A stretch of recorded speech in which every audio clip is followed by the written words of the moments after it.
Halo Besti semua, balik lagi di podcast Kepo, yang artinya Knowing Everything Podcast. Balik lagi sama saya, Vito. Jadi teman-teman, pada episode berikut ini kita akan membahas mengenai PSE. Nah, otomatis saya nggak sendiri dong untuk membahas mengenai hal ini, karena bukan bidang saya. Nah, di sini kita udah mendatangkan salah satu narasumber. Ya, ini salah satu Sri Kandia Paroki Santo Gabriel. Sri Kandi boleh gak? Gimana? Oke, ini marilah kita perkenalkan salah satu narasumber kita, yaitu Tante Crispina Safrimiati. Halo Tan. Halo. Gimana nih kabarnya, baik ya Tan ya? Baik, puji Tuhan. Terima kasih. Ya gini Tan, jadi kita mau ngebahas mengenai seputar PSE nih Tan. Supaya teman-teman juga pada tahu nih PSE itu apa, terus keterkaitannya dengan gereja itu apa, gitu Tan. Mungkin boleh dijelasin mengenai PSE Tan? Ya, terima kasih waktu buat Tante ya. Siap, yang udah dipanggil di broadcast ini. Ya, PSE itu adalah seksi pengembangan sosial ekonomi, ya kan? Itu sebuah karya pastoral gereja yang mengemban tugas merencanakan, melaksanakan dan juga mengkoordinasikan kegiatan untuk umat prasejahtera. Umat prasejahtera itu apa? Umat yang seperti apa gitu? Yaitu umat yang masuk ke dalam golongan yang sering kita sebut KLMTD, yaitu kecil, lemah, tersisih, ya kan? Dan ini apa? Disabilitas. Ini adalah salah satu gerakan dari setiap paroki atau paroki kita aja untuk membantu umat atau bagaimana ini? Seluruh paroki. Seluruh paroki. Iya. Seluruh paroki pasti ada seksi PSE-nya, yaitu untuk menghandle umat-umat kita yang prasejahtera. Karena yang umat prasejahtera itu kan kadang menghadapi beberapa masalah kan. Nah, dari seksi PSE ini untuk membantu bisa menyelesaikan permasalahannya, seperti itu.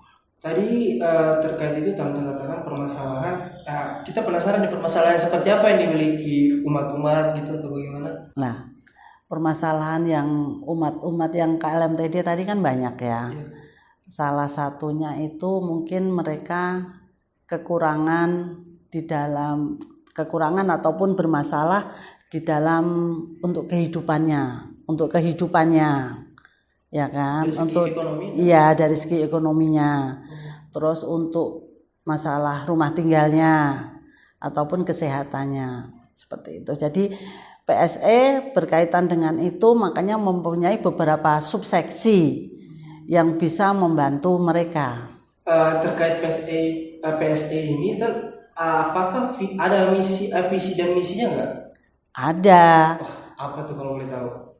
Ya, kalau visinya yaitu membantu umat di paroki yang tergolong prasejahtera, yang seperti tadi udah saya sebutkan kan, yang masuk KLMTD itu adalah visinya, sehingga dengan kita tolong biar permasalahan mereka bisa terselesaikan. Jadi lama-lama perekonomian mereka bisa terangkat. Jadi tidak selalu di bawah terus. Dengan dibantu kan lama-lama pasti ada pengembangannya kan. Jadi bisa membaik. Itu visinya. Kalau misinya yaitu memberikan bantuan kepada umat yang KLMTD tadi, ada di misalnya kayak karitatif. Terus itu karitatif itu berkaitan dengan pangan, sandang, ya kan, papan sama kesehatan. Itu. Tapi kalau dan lagi ada yang lain-lain lagi sih, ada beberapa subseksi. Jadi tidak hanya itu aja, seperti itu. Oh gitu kan. Tadi Tante katakan bahwa ada beberapa subseksi. Itu boleh dijelaskan nggak di dalam satu persatu itu apa ya subseksinya gitu, biar kita juga tahu. Tahu gitu ya. Satu subseksi yang ada di PSE itu tadi karitatif, ya kan, yang mengurusin sandang, pangan, kesehatan. Seksi tanggap bencana, yaitu menghandle kalau misalnya terjadi ada banjir, ada bencana lah itu kan. Terus ada seksi kesehatan, itu ada membantu untuk kesehatan dari umat berkaitan dengan kolesterolnya lah, gula darah, ya. Kontrol Dan kesehatan juga gitu iya, ya? iya. Terus yang terakhir nih Santo Yusuf, itu seksi yang mengurusi bagian kematian. Jadi menyediakan peti dan ambulan. Itu seperti itu. Juga bisa juga membantu yang membutuhkan rumah duka. Oke, terus kalau melihat tadi penjelasan Tante, jadi saya teringat kembali nih mengenai kita kan sempat dilanda wabah COVID-19 gitu kan ya. Iya. Nah, pada saat itu juga gereja kan kita cuma bisa melakukan secara online. Iya. Nah, di situ apakah PSE juga tetap melakukan tugasnya pada saat COVID? Karena kita melihat tuh yang susah malah tambah susah, bahkan yang lagi sejahtera jadi susah gitu kan. Iya. Gimana tuh PSE pada saat COVID kemarin tuh? Wah, waktu COVID itu justru kita kerja keras. Kerja keras. Iya. Karena kita kan itu banyak ini ya, untuk perekonomian kan merosot kan ya. Mungkin yang tadinya kerja jadi nggak kerja ya kan. Yang tadinya sudah ini penghasilannya kurang, tambah nggak ada penghasilan. Dan disitulah justru PSE kerja keras untuk membantu umat. Walaupun mungkin di gereja kan ngerti sendiri, pandemi kan online ya, nggak ada, kan nggak ada kolektor ya kan. Tapi kita justru bagaimana caranya mencari cara biar bisa membantu mereka. Nah, terus tadi terkait juga ada subsidi kesehatan, cek kontrol kesehatan. Nah, ini saya mau nanya kan, ya ini mengecek apa dari pihak dokter langsung atau puskesmas atau kita kerjasama dengan rumah sakit atau gimana? Ya. Kalau di seksi kesehatan tuh ada beberapa, misalnya kayak donor darah itu bekerja sama dengan PMI, ya. Jadi kita tempatnya mereka semua yang mengerjakan orang PMI.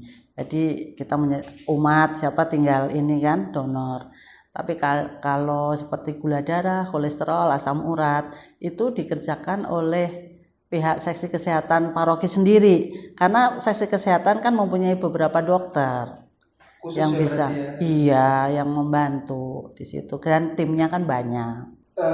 Terus kan tadi banyak kegiatan-kegiatan yang dilakukan oleh PSE ini kan. Mau menanyakan nih mengenai terkait sumber dananya, atau dananya kira-kira dari mana tuh PSE untuk membantu sosialisasi seperti itu?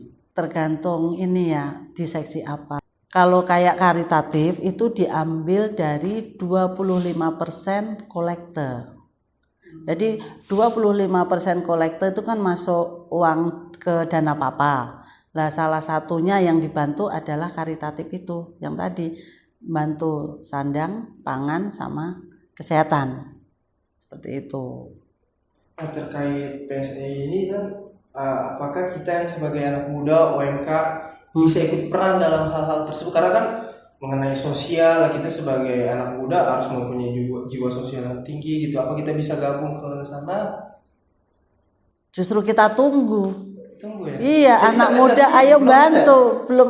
Belum ada nih anak muda, semuanya pada tua-tua ini. Jadi ayo anak muda justru bantu kita. Pesan juga nih buat teman-teman UMK tuh, ibu ini menunggu kedatangan kalian untuk ayo bergabung sama PSE dan juga kita melakukan sosialisasi terutama di bidang digital. Karena masa masih tetap orang tua sih yang turun ya Bu ya? Iya. Kita anak mudanya bagaimana coba? Kan kita pusing ya. Siapa penerusnya selanjutnya? Makanya kita kan udah tua-tua toh. Ayo OMK ayo pada kesini. Kita bantu PSE. Kita mau tahu nih kegiatan apa saja yang sudah dilakukan seksi PSE di Santo Gabriel kita di Gereja Kita Cinta dan sejauh mana umat Santo Gabriel sudah juga terlibat mendukung kegiatan PSE ini. Apa cuman tim-tim dari PSE aja yang bergerak atau umat kadang-kadang ada yang mau join juga? Gimana tuh penjelasannya? Untuk sementara sih biasanya pengurus-pengurus aja. Jadi umat masih jarang yang untuk membantu. Ya. Jadi kita ya itu aja seperti itu. Jadi jarang lah umat, makanya ya itu tadi minta bantuan, tolong deh umat ini membantu ya. Walaupun nggak di paroki bisa juga di lingkungan kan, karena kan pekerjaan kita kan berkaitan dengan lingkungan juga. Kan saling terkait. Iya, kalau di lingkungan kan seksi sosialnya yang untuk misalnya kayak Santo Yusuf. Untuk mereka meminta iuran bulanan kan pasti SSL lingkungan toh yang meminta kan ke umat. Nah itu kan berarti kan kerjasama, tetapi yang tidak kelihatan tapi kenyataannya memang dibutuhkan. Ada ya. Iya. Jadi terkait PSE ini juga kita Iya. dengan podcast ini mengajak juga ya Iya. umat-umat untuk ikut serta langsung gitu ya dengan kegiatan sosial-sosial di PSE ini gitu. Sebenarnya kita butuh sekali dukungan umat untuk membantu kan terkait PSE ini kan. Iya.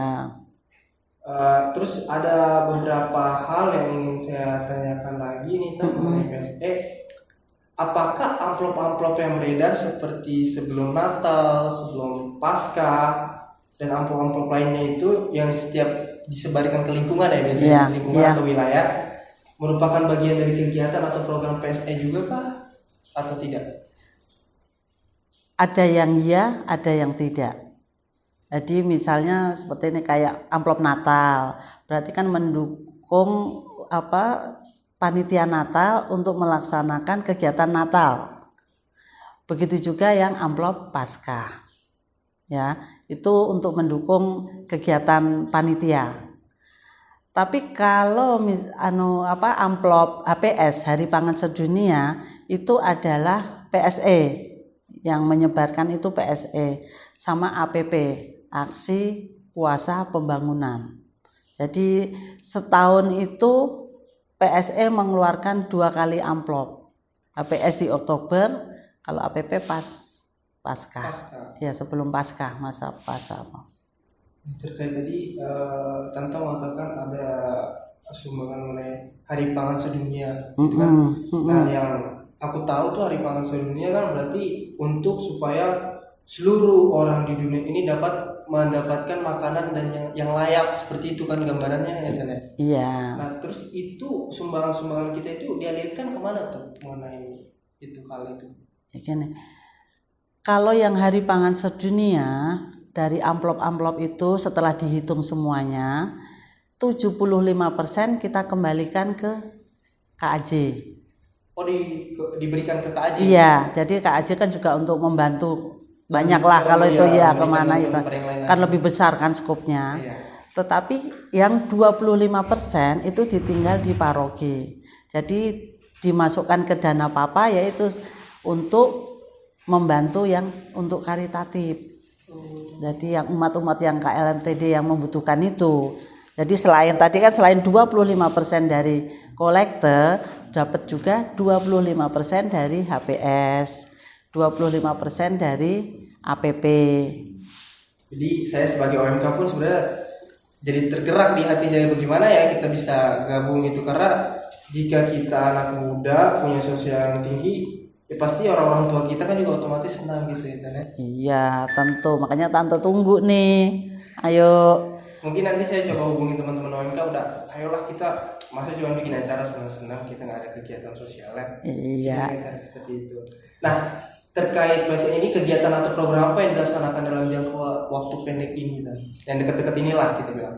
Aksi Puasa Pembangunan. Aksi Puasa Pembangunan karena kan kita nanti 22 Maret kan 22 ini Februari kan sudah ini Rabu-Rabu kan, berarti kan udah masa puasa. Nah kita nanti mau persiapan untuk ini APP-nya.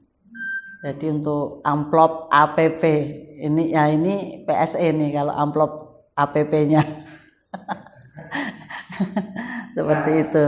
Oke, jadi ini pesan-pesan juga buat teman-teman atau misalnya umat-umat yang lain yang mungkin nonton podcast kita. Iya. Ternyata tadi terkait juga penjelasan amplop-amplop itu dari kita untuk kita juga sebenarnya. Iyalah, kan nggak terus dari umat khusus PSE berhenti kan enggak, ya pasti dari umat untuk umat. PSE hanya menyalurkan. Membantu menyalurkan biar itu nggak kemana-mana. Iya, biar lebih tepat sasaran. Iya kan. Karena kan kadang-kadang kita misalnya di wilayah atau lingkungan gitu lagi doa terus minta mengenai sumbangan seperti itu kan, kadang banyak yang bilang ini dananya kemana sih, untuk siapa sih gitu-gitu kan. Nah, mungkin dengan ada podcast ini terus Tante juga udah jelasin secara mendetail, lah kita jadi lebih paham gitu kan, dan dana itu kemana aja Tante. Iya sekarang udah tahu ya, udah dijelaskan Tante kan udah tahu dananya kemana. tidak usah khawatir. Dananya akan diberikan umat kita yang membutuhkan. Sekarang aja karitatif tuh tahun 2022 kemarin itu hanya sekitar 40 sekian, 40 sampai 50 lah. Ya. Yang di tahun 2023 ini naik gratis jadi 90-an. Lah berarti 90 tuh berapa jumlah yang harus dikeluarkan untuk membantu kan? Lah kalau umat-umat enggak ayo mendukung terus gimana? Ya kan? Oke, jadi sebelum kita tutup podcast edisi kali ini Dita, sebenarnya banyak banget ilmu yang kita dapat nih dari seksi PSE ini. Jadi yang Tante harapkan dan juga tim PSE harapkan untuk umat nih apa gitu loh yang diharapkan untuk para umat, bahkan ya OMK yang tadi kita bicarakan ya, jangan pada ngerebahan aja di rumah, ayo join ke sini gitu. Apa harapannya? Ya, satu harapannya kan tadi ya UMK mau bantu kegiatan kita. Yang kedua ya mohon umat partisipasinya untuk apa ya, kalau dikasih amplop tuh jangan amplop lagi, jangan seperti itu. Ya kan, kan tahu sendiri umat kita yang membutuhkan bantuan kita itu kan banyak. Jadi ya mohon pengertiannya seperti itu. Jadi kesimpulan dalam podcast pada hari ini yang bisa kita ambil ya, salah satunya PSE ini berdiri memang untuk kegiatan sosial. Iya. Yang itu dimana juga berhubungan untuk umat paroki ini juga. Gitu. Iya, betul sekali. Jadi sebenarnya kita juga para umat, OMK dan saudara-saudara yang lainnya harus mau mendukung ini, ya kan?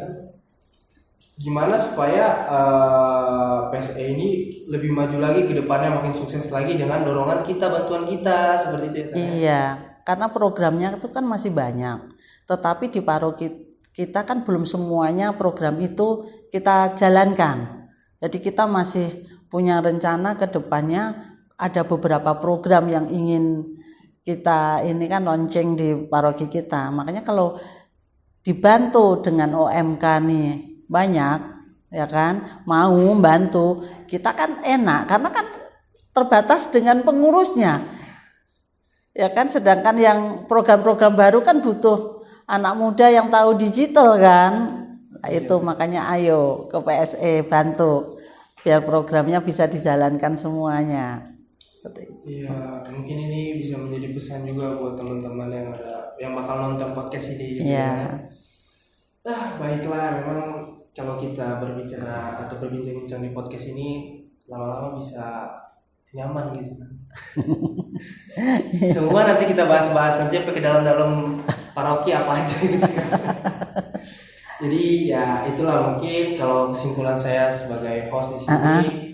Dalam hal ini PSE mengajak umat untuk ikut serta dalam kegiatan di seksi PSE ini ataupun di seksi-seksi lainnya. Nah, terus juga baik dari usia anak muda atau OMK yang biasa kita kenal maupun orang yang masih berjiwa muda juga. Sebenarnya kalau misalnya tua tapi jiwa masih muda, ayo aja, kan gak ada masalah gitu ya kan. Iya. Jiwa pelayanannya tinggi. Iya. Jadi jangan hanya setiap minggu ke gereja tapi pelayanan secara langsungnya kurang. Iya. Ya itu yang kita kurang baik lah istilahnya. Iya. Nah, besti-besti sekian Kepo, podcast Kepo edisi hari ini. Mari kita dukung dan ikut serta di dalam kegiatan di tiap seksi. Dan jangan lupa juga untuk tetap di Kepo standby. Jangan lupa subscribe, comment, and like, dan share buat teman-teman sekalian supaya mengetahui mengenai info-info tentang gereja. Bye, see you. Yuk, bye.